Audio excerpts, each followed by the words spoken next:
So I'm back again. I'm here to haunt you all again. So we're going to get pretty much straight into the next kind of tutorial. This one is going to be based basically on what you want to teach, like kind of where you want to go, like what jobs are around.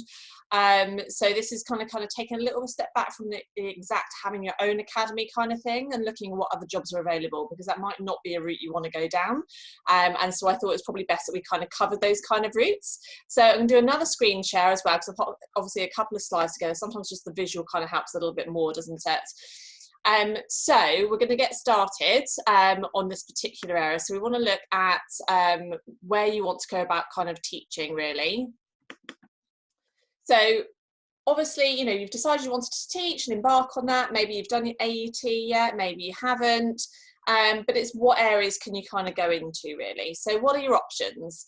Well, you could go and work in a college, work in a college environment. I was really lucky. I did my college kind of training and on-the-job kind of training all at the same kind of time. But education is kind of a scarcity kind of then, really. Whereas when you're going into it now, you kind of already have to have like your AET, and you kind of already have to have sometimes your assessor's awards and maybe even your full teaching certificate by the time you kind of get into them these days. So you've got your college, you could have your own training school and go down like that kind of like the mini college kind of route, like do VTCT, City and Guild type thing.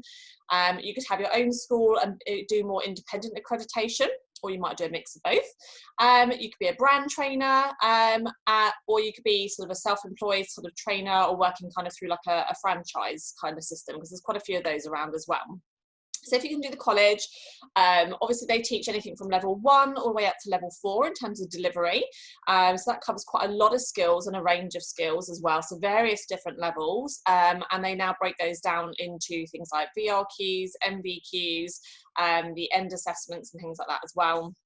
And things like the BTECs. We've also got, obviously you need your full teaching certificate really, and your assessors are going to be needed for that, to be probably even be able to get your foot in the door. Sometimes when you're doing your teaching certificate, when you have to do your shadowing and things like that as well, you can kind of get your foot in the door that way and kind of get your face around, and then hopefully slip into any roles that might come up or go for the interviews.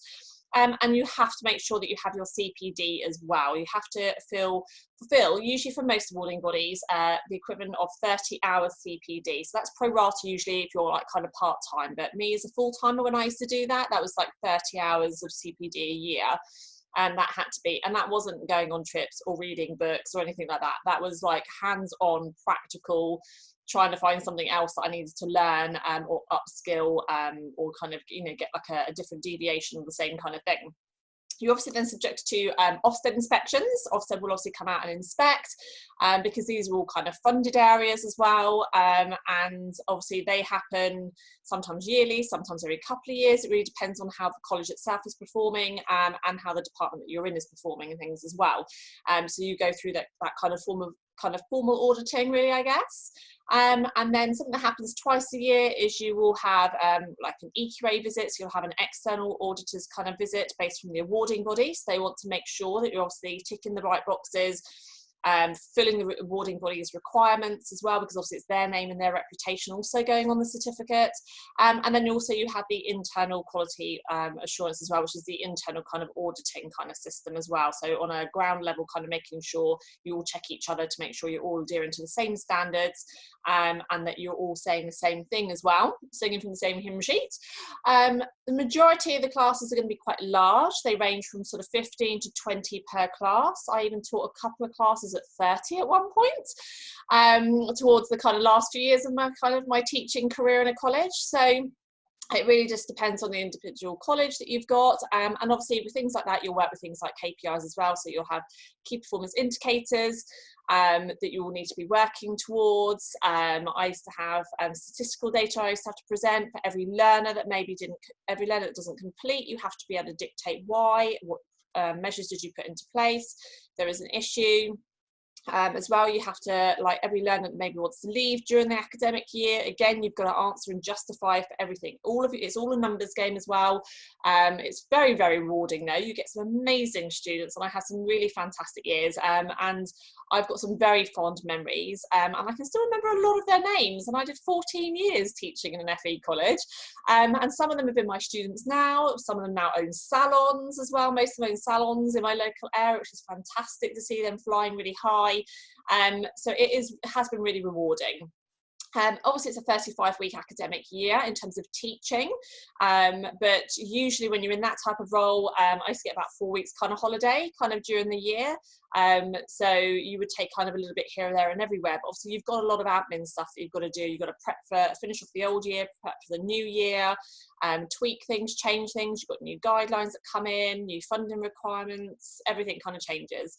And obviously you can be permanent, or sometimes you have these like zero contract kind of hour type things as well, where you're kind of a bit of a part-timer, but you're paid a slightly higher hourly rate because you don't get holiday pay and things like that, because your holiday pay is actually in your hourly rate, if that makes sense. So quite often you might just go and do a handful of teaching hours here, there and everywhere, a little bit ad hoc, a bit like bank staff, or you'll just be given every academic year basically kind of almost what they've got left over really after they've fulfilled the permanent full post kind of requirements as well. But yeah, it's good. It's very formalised. Obviously you have to create quite often your own resources, or they've got resources in place that just need tweaking and changing, new ideas. Each college kind of runs slightly differently. Obviously you can have your own kind of version of that. So your delivery is going to be based on your guided learning hours and your choosing. You've got a little bit of flexibility. Obviously you have to have things like your AUT, your Assessors Award, still need to fulfill your CPD, and obviously you need to ultimately be working or aiming towards getting your full teaching certificate as well. You can deliver at the varying different levels. You can select a level that you just want to teach at, what you want to be known at as well. You will have your EQAs and your IQAs, and you obviously might have to outsource that as well. So because I used to work on my own, I used to have an outsourcing for IQA as well. So I used to get someone else to come in and audit that as well. And that person who's IQAing you needs to be maintaining their assessor's ability as well. So they need to be assessing somewhere else to be able to do that for you. Sometimes that can be a little bit tricky, particularly if they're working in a college or something like that as well. It does allow you to select the optional units a little bit more and kind of tailor make it. And that's where I did quite well actually with my own kind of mini college kind of version, is that there's a set of mandatory units that come with the qualification, and then there's a list of optional units. And actually when I used to interview my students, I used to let them pick their own optional units, and I would schedule in the various different courses that I need to run for them.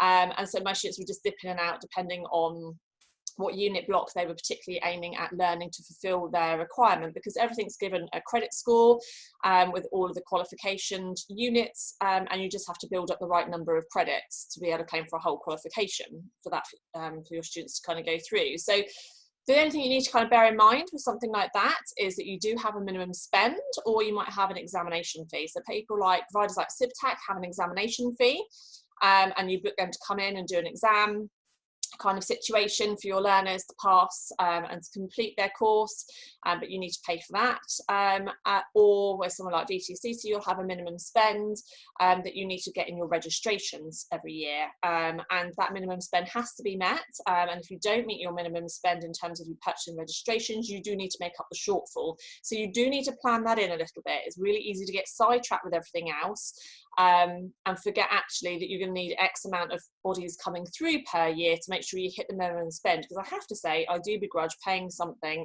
or paying for something that I haven't got anything back in return for, that I haven't had anything, just paying money out for the sake of it. So I kind of begrudge that a little bit.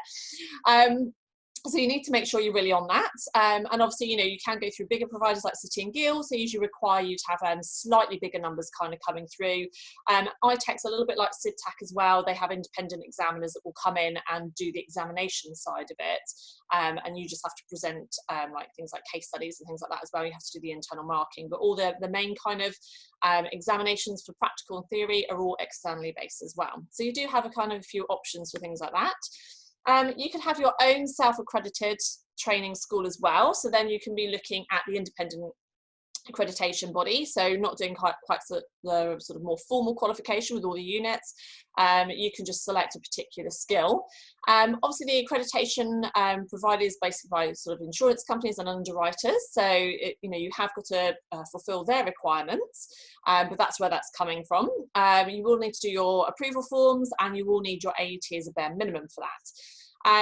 Obviously you need to look at the costs per course or a bundle for approval as well. So sometimes it's about £40 or £50 just for one particular course, or to buy a bundle it might be 300, 400, 500, 600, even up to £800 depending on the number of courses you're buying, if that's 5, 10, 20, that type of thing.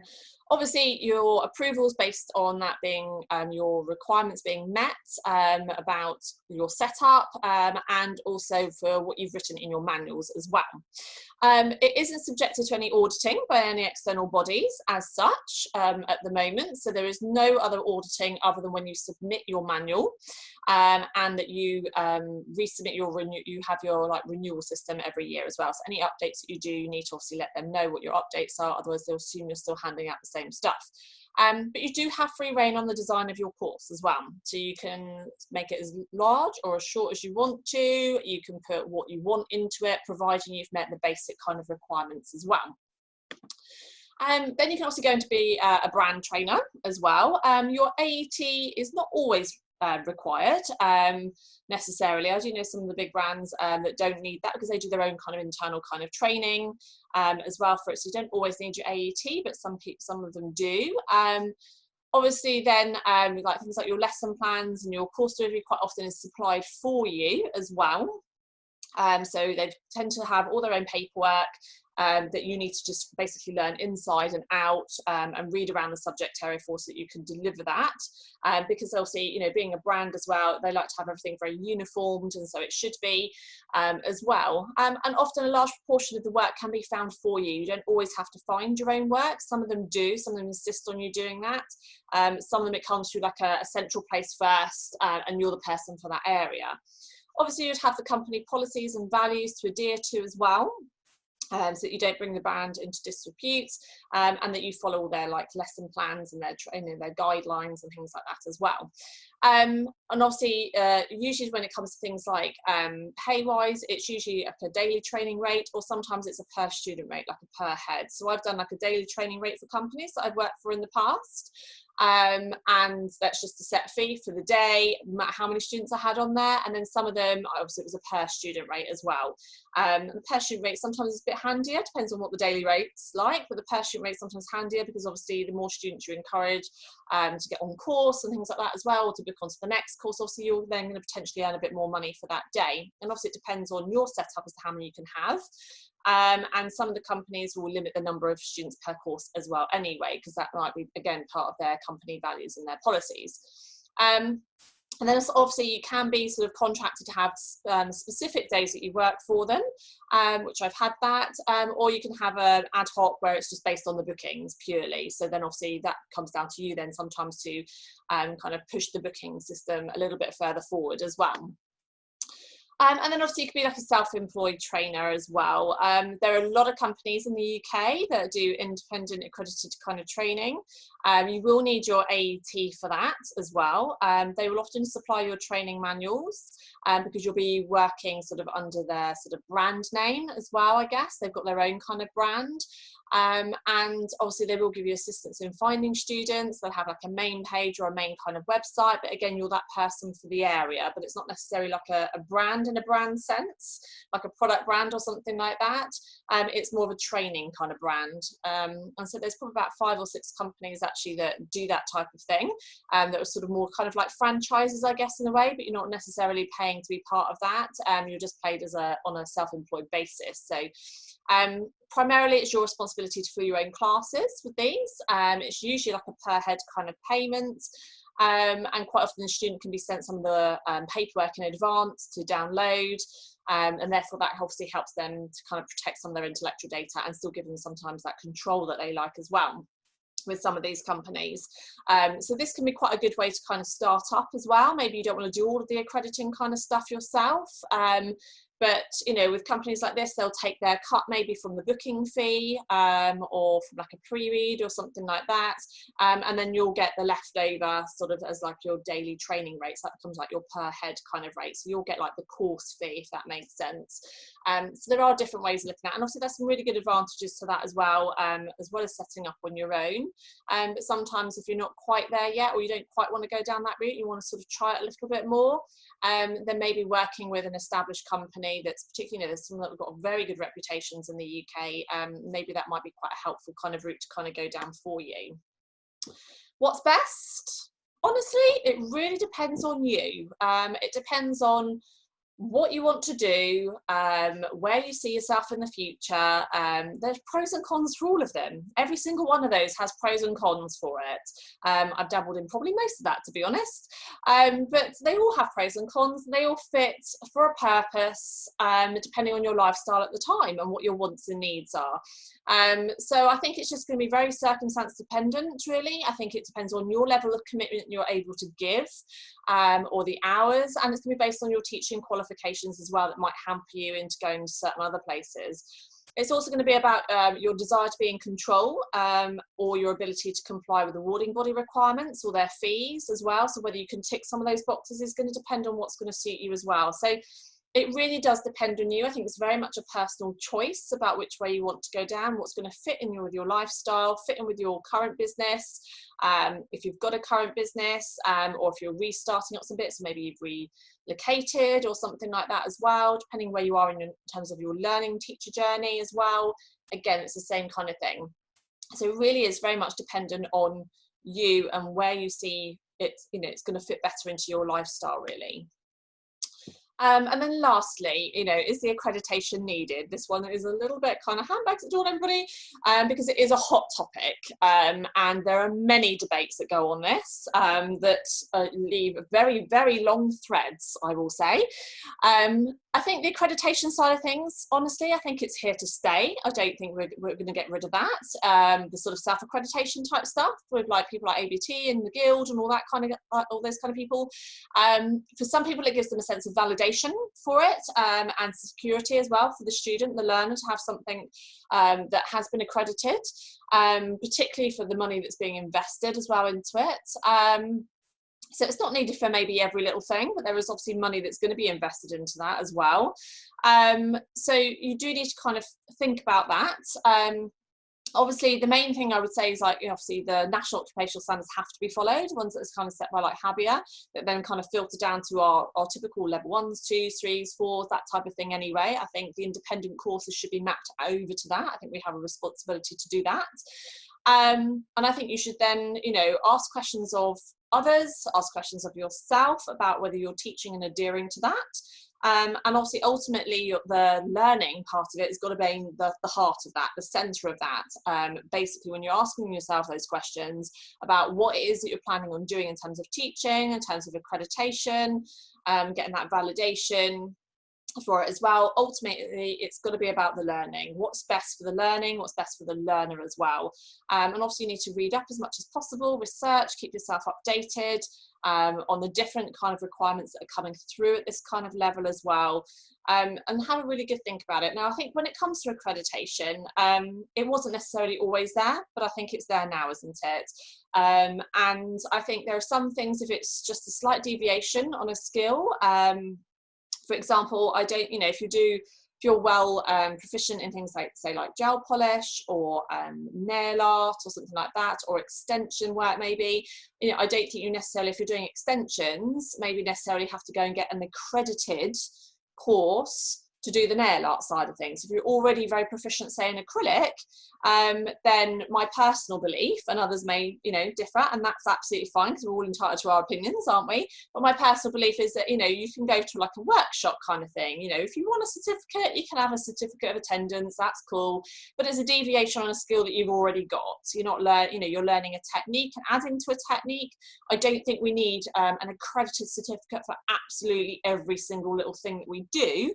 However, it does need to be there for the big things, for the new things, for a new skill. I think, you know, some form of accreditation, or formal accreditation, a formal awarding body, accreditation needs to be available for that. So that's my personal belief, and you may differ, and that's absolutely fine as well.